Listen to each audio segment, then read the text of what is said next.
Hi friends, என்னோடய weight loss journey start பண்ணலாமா? So இன்றைக்கி வந்து மார்னிங் வந்து ஜீரா வாட்டர்லேருந்து என்னோடய டே ஸ்டார்ட் ஆகுது.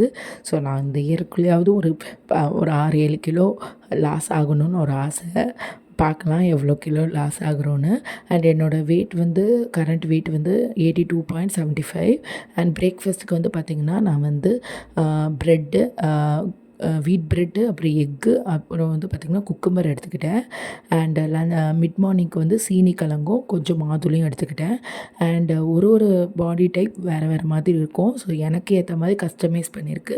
ஸோ நீங்கள் அதில் என்னென்ன தேவையோ அதுக்கேற்ற மாதிரி நீங்கள் பண்ணிக்கோங்க.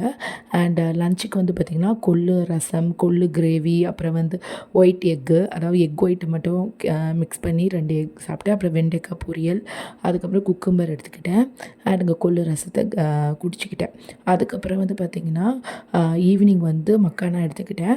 அண்ட் டின்னருக்கு வந்து பார்த்திங்கன்னா நோ ரைஸ் இட்லி எடுத்துக்கிட்டேன். அதோட ரெசிப்பியும் நான் கூடிய சீக்கிரத்தில் உங்கள் கூட ஷேர் பண்ணிக்கிறேன். நான் எந்த மாதிரி கேரக்டர்னு பார்த்திங்கன்னா, 1 கிலோ கிட்ட நான் வெயிட் லாஸ் ஆகிட்டேன்னா நான் எப்படி என்ஜாய் பண்ணுவேன்னு ஃபைனலாக ஒரு வீடியோ ஷேர் பண்ணியிருக்கேன். நீங்களும் அப்படியான்னு மறக்காமல் கமெண்ட் பண்ணுங்கள். அண்ட் எண்ட் வித் ஜீரா வாட்டரோட என்னோடய டே எண்ட் ஆயிரும். நிறையா தண்ணி குடிக்கணும். அண்டு இந்த மாதிரி அப்கமிங்கில் நான் எக்ஸசைஸ், அதுக்கப்புறம் நிறைய டிப்ஸ் அண்ட் எல்லாமே கொடுக்க போகிறேன். அதுக்கு மறக்காமல் என்னோடய இன்ஸ்டாவில் ஃபாலோ பண்ணிக்கோங்க.